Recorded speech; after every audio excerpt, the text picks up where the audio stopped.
Assalamualaikum warahmatullahi wabarakatuh. Waalaikumsalam warahmatullahi wabarakatuh.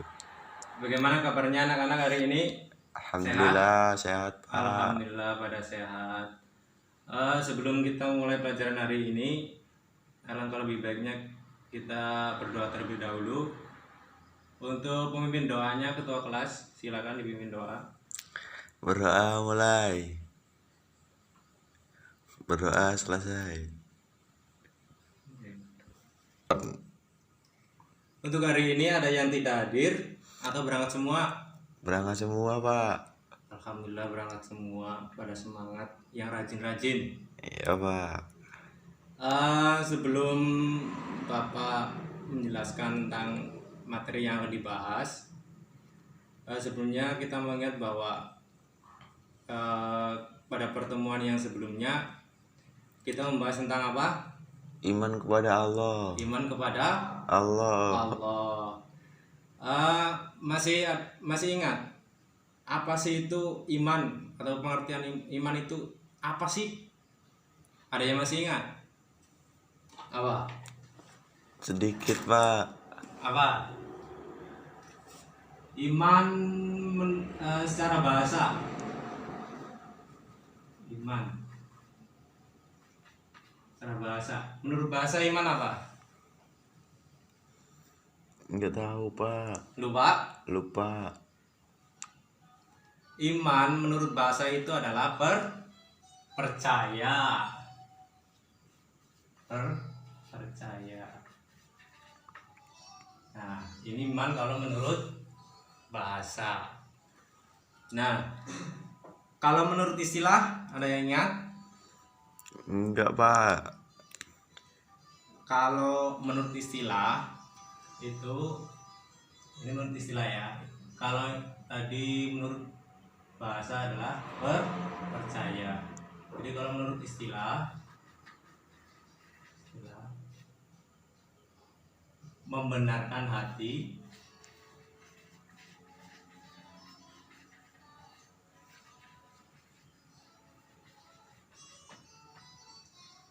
jadi ini kalau menurut istilah adalah membenarkan dengan hati. Lalu setelah ini apa lagi? Ingat? Lupa, Pak. Lupa. Iya. Membenarkan dengan hati. Lalu mengucapkan dengan lisan. Terus dan setelah dengan lisan, dengan perbuatan. Ini kita lisan, perbuatan.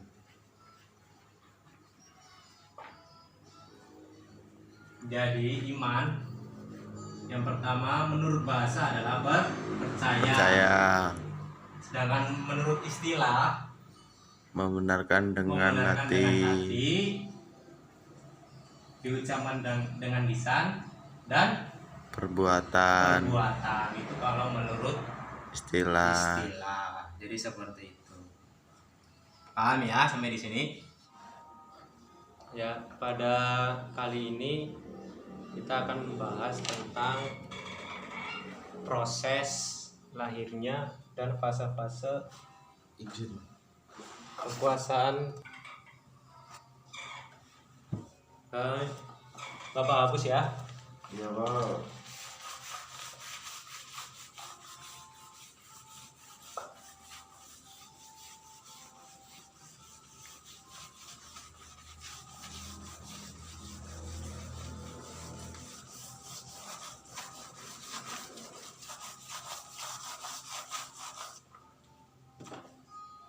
Ya, selanjutnya kita membahas tentang proses lahirnya dan fase-fase pemerintahan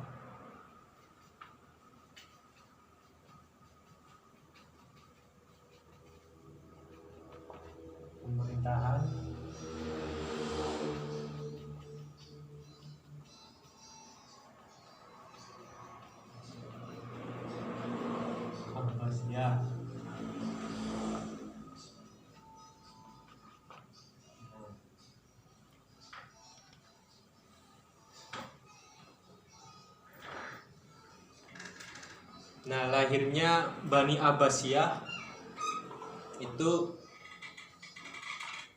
pada tahun 750 Masehi, adalah peran besar dari keturunan Hasyim yang bernama Abu Abbas.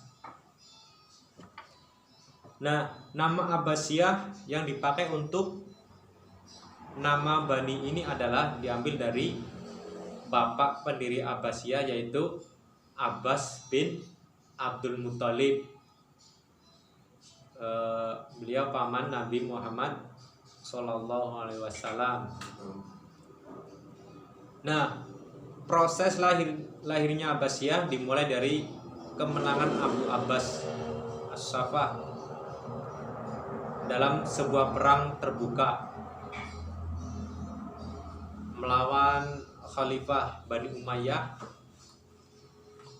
yang terakhir, yaitu Marwan bin Muhammad. Nah, Abu Abbas ini diberi gelar As-Saffah karena dia itu pemberani dan dia mampu memainkan mata pedangnya kepada lawan politiknya. Nah, semua lawan politiknya diperangi dan dikejar-kejar, diusir keluar dari wilayah kekuasaan Abbasiyah yang baru direbut dari Bani Umayyah satu. Nah, itu berdirinya, awal mula berdirinya ataupun lahirnya Bani Abbasiyah. Nah, dan sebenarnya fase-fase pemerintahan pada pemerintahan Bani Abbasiyah.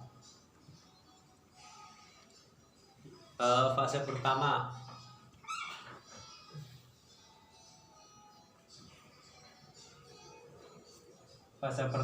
fase pembentukan.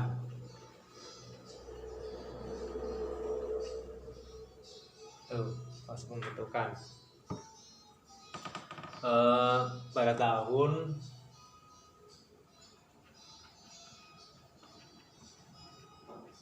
750 Masehi sampai 800 berapa tadi? 847 Masehi. Nah, ini proses pembentukan.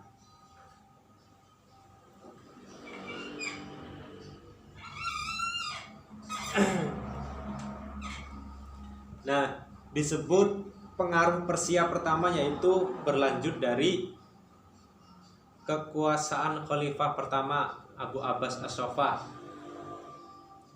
itu pada tahun 750 sampai tahun sama dengan 232 Hijriah. Nah, Abu Abbas As-Saffah dan Abu Ja'far Al-Mansur Khalifah pertama dan kedua disebut sebagai peletak pondasi yang kuat. Abu Abbas tadi dengan sikap tegas dan beraninya mampu mengusir paksa semua bekas keturunan Muawiyah dari wilayah yang baru direbutnya dari kekuasaan Bani Umayyah. Nah, sehingga wilayah Islam Abbasiyah pada saat itu menjadi aman dan kondusif.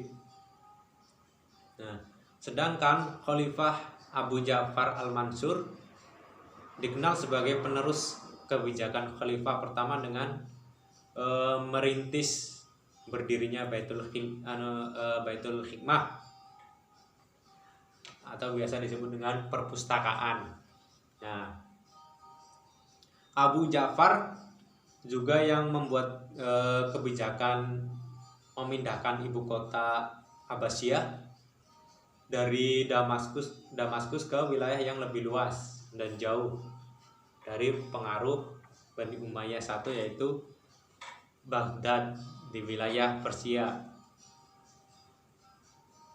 Nah, itu dari fase pembentukan. Jadi Abu Ja'far juga yang membuat kebijakan memindahkan ibu kota Abbasiyah dari Damaskus ke wilayah yang lebih luas dan jauh dari pengaruh Bani Umayyah, yaitu Baghdad di wilayah Persia. Nah itu.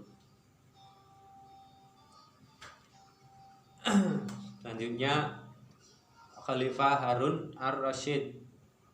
Nah, khalifah kelima membangun peradaban ilmu pengetahuan dengan menyediakan berbagai fasilitas pendidikan bagi masyarakat luas, mahasiswa, ulama atau para pecinta ilmu pengetahuan. Nah, itu Khalifah Harun ar-Rasyid. Ini khalifah kelima membangun sebuah peradaban ilmu, yaitu ilmu pengetahuan,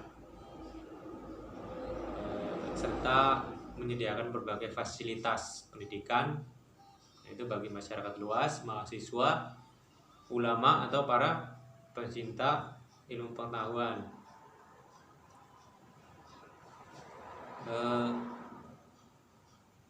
Harun ar-Rasyid membangun lembaga-lembaga pendidikan seperti kutah, itu seperti kutah, madrasah, dan perguruan tinggi seperti Universitas Nizamiyah, Universitas Naisabur, dan lain sebagainya. Nah, samping itu mahasiswa, ulama, guru dan pemerhati ilmu pengetahuan yang ingin belajar dibayar oleh pemerintah. Nah itu. Dan disediakan tempat penginapan di dalam Baitul Hikmah, dibangun dengan diameter yang sangat luas. Nah itu. Jadi yang ingin belajar itu dibayar, pada masa itu dibayar oleh pemerintah. Selain dibayar, juga disediakan tempat penginapan.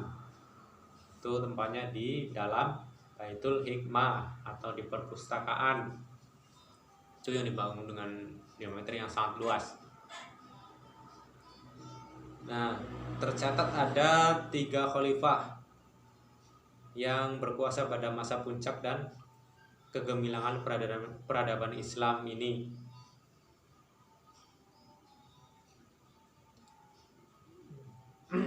Yuk.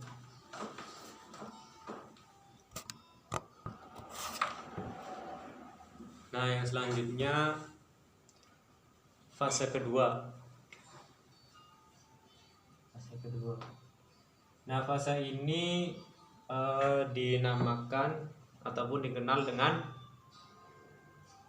pengaruh kekuasaan Turki pertama. Dikenal dengan pengaruh kekuasaan Turki pertama.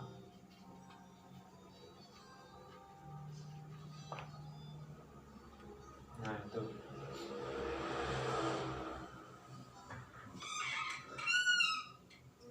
Pengaruh kekuasaan Turki pertama itu fase kedua. Pada tahun 232 Hijriah sampai dengan 334 Hijriah.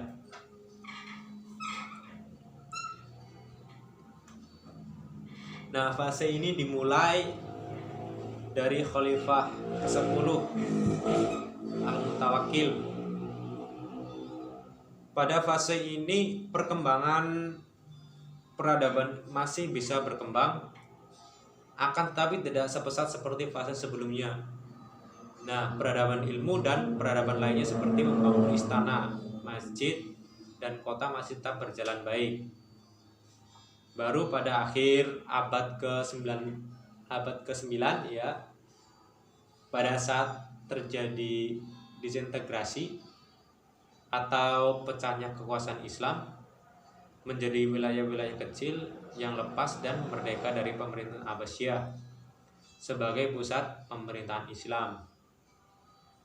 Nah, pada waktu itu proses pengembangan peradaban mulai menurun pada waktu itu. Akan tetapi para pelajar dari Eropa masih berbondong-bondong belajar di pusat-pusat peradaban, baik di Baghdad maupun di kota-kota di Andalusia. Nah, dalam hitungan para pakar sejarah bahwa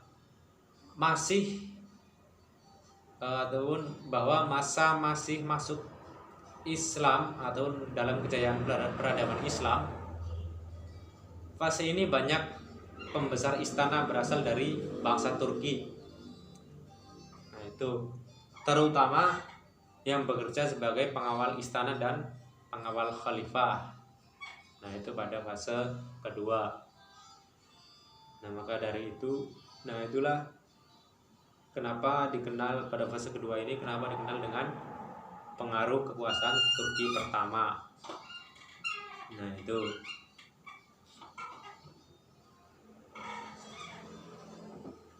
Yang selanjutnya fase ketiga.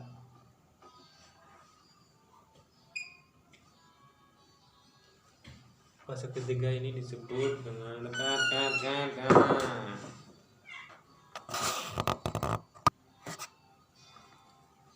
Yang selanjutnya fase ketiga. Nah, fase ini dikenal dengan atau fase pengaruh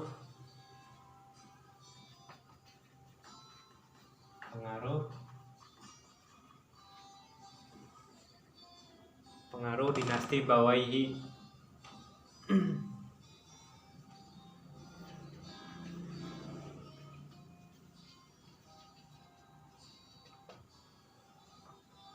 Nah,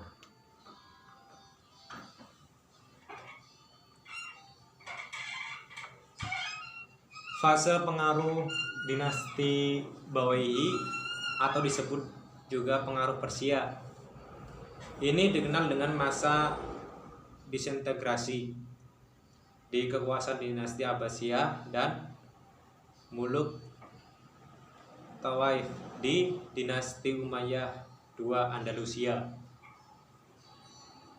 Wilayah-wilayah jauh Abbasiyah seperti di Afrika Utara dan di India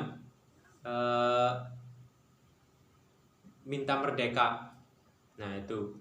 Jadi di Abbasiyah seperti Afrika Utara dan di India minta merdeka dari Abbasiyah.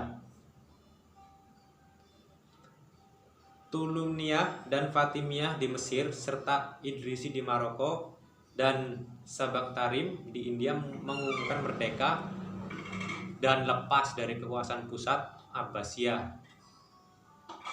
Nah, pada fase ini perkembangan ilmu masih berjalan meskipun sudah menurun. Mahasiswa dari Eropa tetap masih berjalan di pusat-pusat peradaban Islam, baik di Baghdad maupun di Andalusia, masih diramaikan dengan kegiatan belajar mengajar. Karya-karya monumental dari Muhammad Al-Khwarizmi, Algebra, Aljabar dalam bidang matematika dan logaritma, serta karya Ad-Dawa, Al-Qanun, Asy-Syifa dari ilmuwan Umayyah Andalusia seperti Ibnu Sina menjadi idola para pelajar Eropa untuk mempelajarinya. Nah, itu pada fase ketiga. Selanjutnya fase keempat.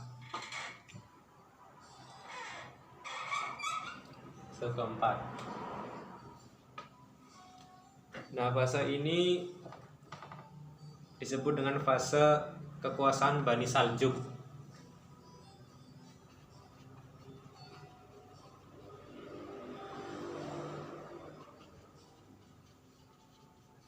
Nah, pada fase ini disebut sebagai kekuasaan Bani Saljuk.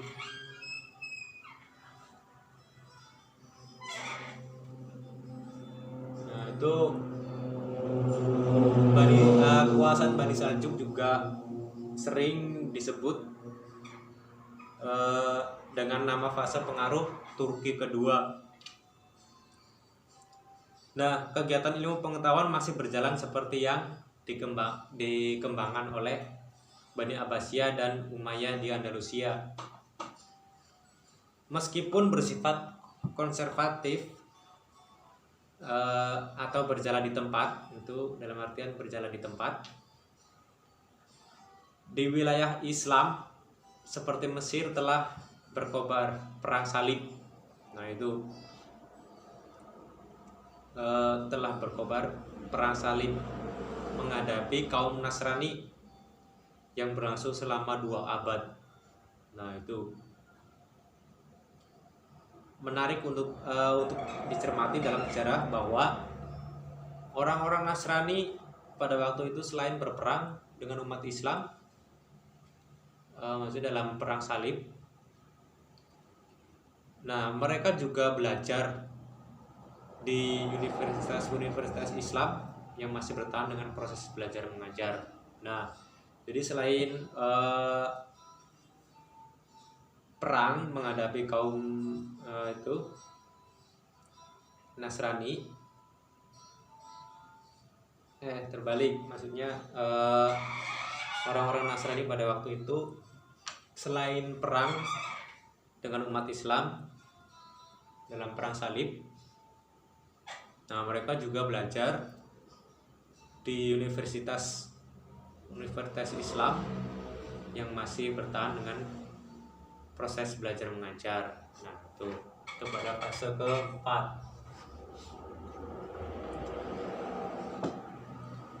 Selanjutnya pada fase kelima.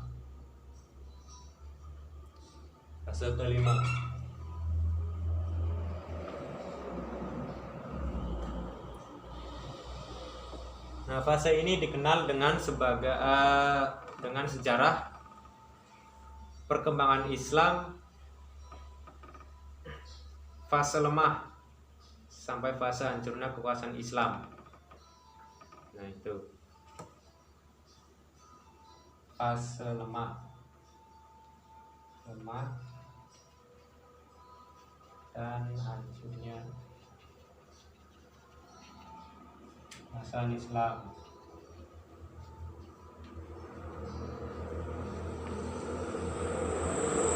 Fase kelima,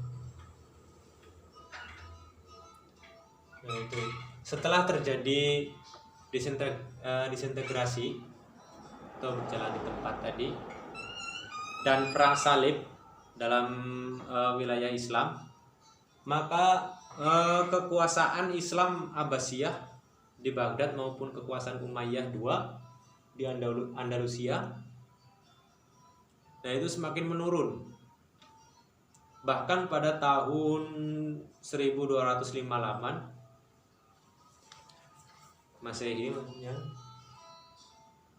Abbasiyah diserang oleh kekuasaan Mongol dengan membakar sekian ilmu pengetahuan serta membakar mati para ilmuwan, yaitu ilmuwan Islam Abbasiyah, dengan cara membakar perpustakaan, sekolah-sekolah serta membakar fasilitas-fasilitas umum. Nah, selain itu, pusat peradaban Islam yang ada di wilayah Andalusia diserang dan dihancurkan oleh 2 kerajaan Nasrani, Aragon dan Castelia. Maka lengkaplah kehancuran Islam pada fase ini. Kondisi peradaban Islam di Baghdad pada saat itu hancur lebur. Nah, 2 sungai besar yang membelah kota Baghdad, Tigris dan Eufrat, hitam beberapa lantaran dibuangnya abu pembakaran peradaban itu kedua sungai tersebut. Ya, jadi abu pembakarannya itu dibuang ke sungai Tigris dan Eufrat. Setelah kejadian tragis itu, maka kekuasaan Islam yang selama 5 abad lebih membangun peradaban dengan susah payah telah takluk dan hancur binasa. Nah, disitulah suramnya peradaban Islam. Nah, itulah terjadi kegemerlapan peradaban Islam pada fase ke-5. Sampai di sini ada yang ditanyakan? Ya Pak. Paham? Sama Pak. Mudeng atau mubeng? Mubeng Pak. Mubeng. Iya. Oh, apanya yang mubeng? Tanya Pak. Silakan ditanyakan. Udah nggak ada Pak. Ya nggak ada. Ya kalau sudah tidak ada, kiranya sudah paham. Ini cukup sampai di sini pembelajaran hari ini. Bapak akhiri, wassalamualaikum warahmatullahi wabarakatuh. Waalaikumsalam warahmatullahi wabarakatuh.